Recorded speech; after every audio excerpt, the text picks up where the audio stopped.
아이.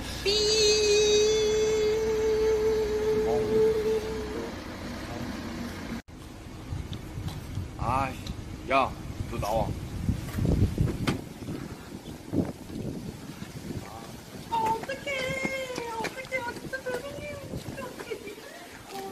뭐 하는 거야?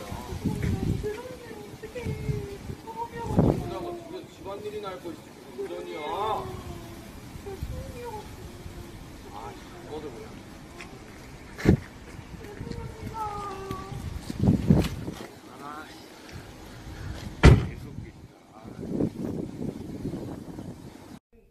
여성이라는 이유만으로 집에서 집안일이나 할 것이지 라는 여성 차별적인 말을 들으셨는데 기분이 어떠셨나요?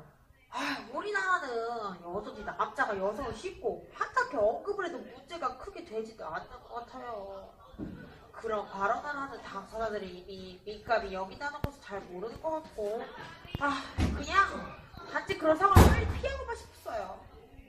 만약 그러한 상황에서 본인이 여성이 아닌 남성이었다면 어땠을까요?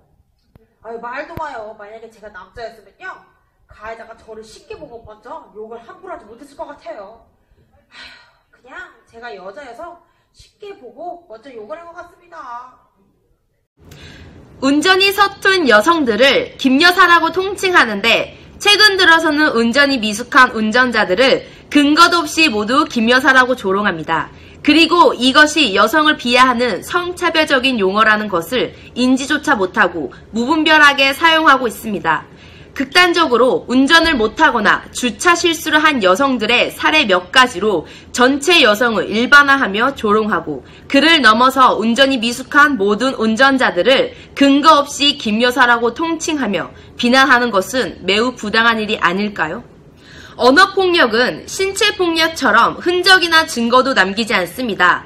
우리나라 속담 중에 한 번 엎지른 물은 다시 주워 담을 수 없다는 말이 있습니다. 이처럼 한 번 내뱉은 말은 다시 되돌릴 수 없습니다. 따라서 여성에게 상처가 되는 말을 함부로 하지 않는 사회가 되었으면 좋겠습니다. HSN 문예은 기자였습니다. 앞에 기사에서 보셨듯이 성폭력이라는 것은 거창한 것이 아닙니다. 상대방의 기분을 나쁘게 하는 말 한마디, 무의식 중에 나오는 행동 하나가 상대방에게는 수치가 될 수 있고 폭력으로 느껴질 수도 있습니다. 여기서 잠깐 쉬어가는 시간으로 오늘의 주제인 성폭력에 대한 영화 한 편을 소개하려고 합니다. 공유 주연인 2011년작 조간이입니다.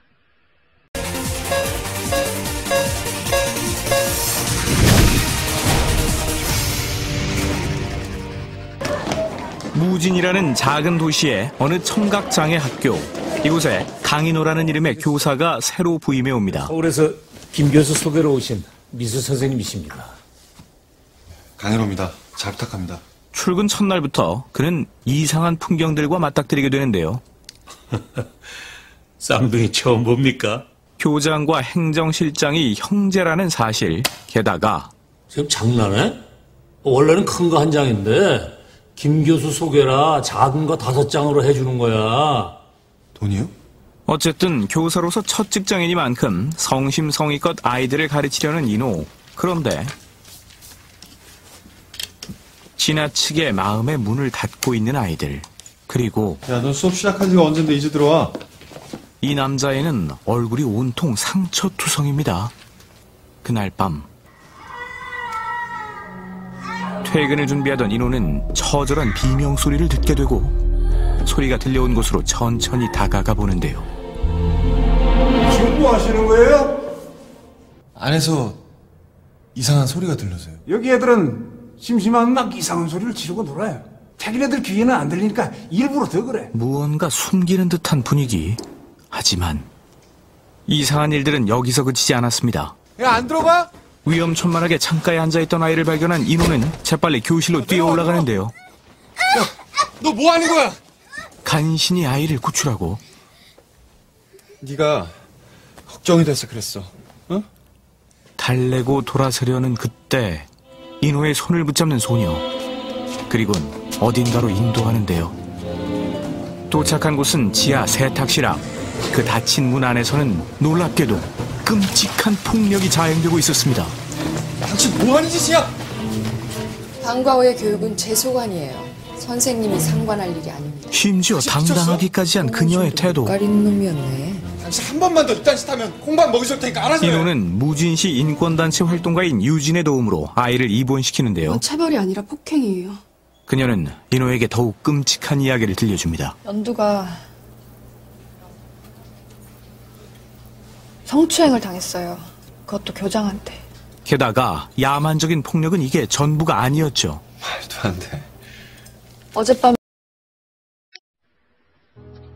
이 영화는 다소 거부감이 들 정도로 자극적인 요소들이 많습니다.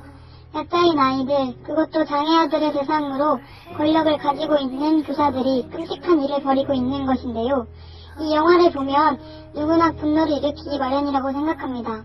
과연 이런 성폭행들은 영화에서만 이루어지는 것일까요? 우리는 생각합니다. 우리에게는 절대 저런 일이 생기지 않을 것이라고. 사람은 누구나 자신의 일이 아니면 심각하게 생각하지 않는 본능이 있기 때문이죠. 물론 저 정도의 심각한 수준은 아닐 겁니다. 그러나 현실은 한 걸음 뒤로 물러나 시야를 넓게 보면 지금도 어디선가 누군가는 고통받고 있을 것입니다. 그리고 그 피해자가 우리 중 누군가일 수도 있다는 경각심을 늦추지 말아야 될 정도로 성폭행은 우리 주변에서 비일비재하게 언제쯤 이런 소식 사라질까요? 지적장애 여성을 오랫동안 성폭행해온 남성 7명이 구속됐습니다. 모두 한 아파트에 살았고 동네에 소문이 파다했지만 복인됐다고 합니다. 보도에 엄지원 기자입니다. 네, 대낮에 아파트 엘리베이터 안에서 여자아이들이 한 남성에게 성추행을 당하는 일이 벌어졌습니다. 게다가 이 남성은 이 아이들이 내리고 나자 이번에는 탑승한 80대 할머니까지 성추행했습니다. 용의자의 나이가 70대라고 합니다. 최민기 기자입니다. 19일 동안 8명을 성폭행한 30대 연쇄 성폭행범이 경찰에 붙잡혔습니다. 대화만 하면 돈을 주겠다면서 스마트폰 채팅 어플을 통해서 여고생들을 깨어냈는데 이 남성은 반성은커녕 성폭행할 때 왕이 된 기분이었다고 말했습니다. 이재준 기자입니다. 이처럼 우리 아이들 그리고 이 사회에 살아가는 여성들은 단 한순간도 마음을 놓고 살아갈 수 없는 두려운 시대가 되었습니다. 서두에서 말했듯 언제 우리도 피해자가 될지 모릅니다. 그러나 자신이 피해를 당하는 상황이었다면 두렵고 아프지만 숨기지 말고 주변에 도움을 요청할 수 있는 용기가 필요합니다. 더 이상 성폭행 피해자는 약자로 내몰려서는 안 되기 때문입니다. 우리 주변에는 117 신고전화, 한국 성폭력 상담소와 같이 피해자들을 돕는 많은 기관들이 존재하고 있습니다. 이 기관들은 피해자들이 사회에서 두려움을 갖지 않고 적응하며 치유받을 수 있도록 도와줄 것입니다. 그러나 더 중요한 것은 더 이상의 피해자가 발생하지 않는 것이라 생각합니다. 우리 다음의 아이들은 이런 공포와 억압의 시대에서 벗어나 자유롭게 뛰어놀 수 있는 사회가 될 수 있도록 지금부터 우리가 바꿔나가야 하는 자세가 필요하다고 보여집니다. 저는 지금 데이트 폭력 피해자 여성분과 인터뷰를 하기 위해 나와 있습니다. 안녕하세요. 처음 데이트 폭력을 어떻게 겪으셨나요? 그때를 생각하면 너무 소름이 돋네요. 처음 그 사람을 만났을 때 저를 정말 많이 사랑해줬어요.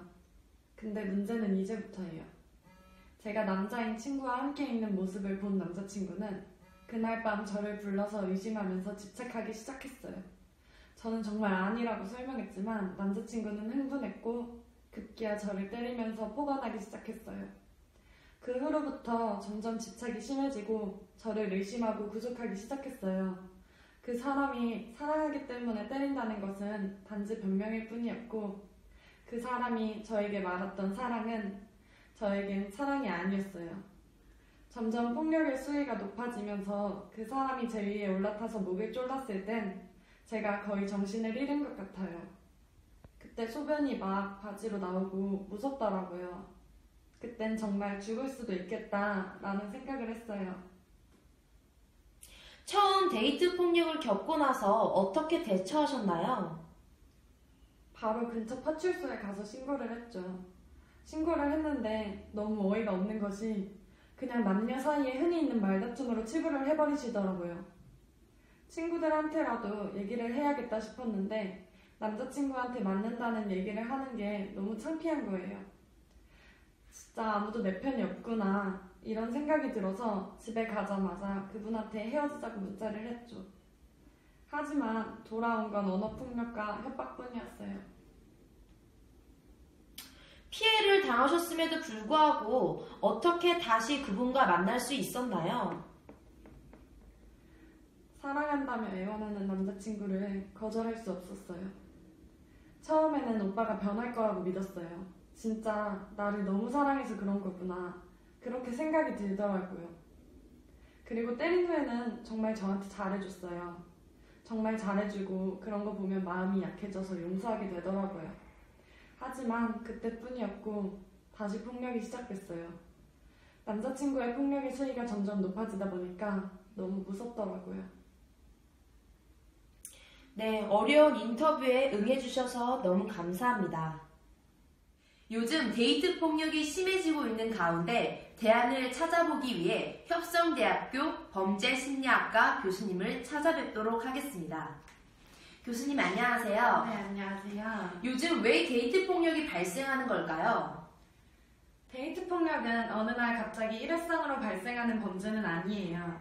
여자친구를 대등한 인격체로 인정해주는 대신에 자기 마음대로 할 수 있는 부속물 정도로밖에 생각을 안 하다 보니까 둘이 좋은 관계일 땐 큰 문제가 없었는데 여자가 이별을 구하거나 딴 생각을 하게 되면 보복성 폭력을 행사하는 경우들이 많이 있죠.